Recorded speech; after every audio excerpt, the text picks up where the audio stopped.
যাত্রীদের চাহিদার কথা বিবেচনায় ও স্বাচ্ছন্দ্যময় ভ্রমণ নিশ্চিতকল্পে জাতীয় পতাকাবাহী বিমান বাংলাদেশ এয়ারলাইন্স মদিনা রুটে সপ্তাহে একটি করে ফ্লাইট বৃদ্ধি করেছে। ২৭ ডিসেম্বর ২০২৪ তারিখ থেকে বাংলাদেশ থেকে মদিনা রুটে সপ্তাহে ৫টির স্থলে ৬টি করে ফ্লাইট পরিচালনা করা হবে। ইতিমধ্যে বিমানের সকল ডিস্ট্রিবিউশন চ্যানেলে বিক্রয়ের জন্য টিকিট সমূহ উন্মুক্ত করা হয়েছে। যাত্রীরা বিমানের নিজস্ব sales centre, call centre 13636, website ও মোবাইল অ্যাপস সহ বিমান অনুমোদিত ট্রাভেল এজেন্সি থেকে এ রুটের টিকিট ক্রয় করতে পারবেন।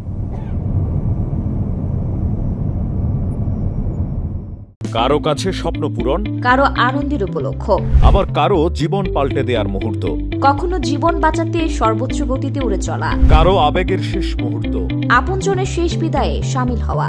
এমন সব ইচ্ছে পূরণে সর্বনিম্ন ভাড়ায় দ্রুতগতির বাহন প্রবাসীর হেলিকপ্টার। আপনার প্রয়োজনে যোগাযোগ করুন আমাদের হটলাইনে।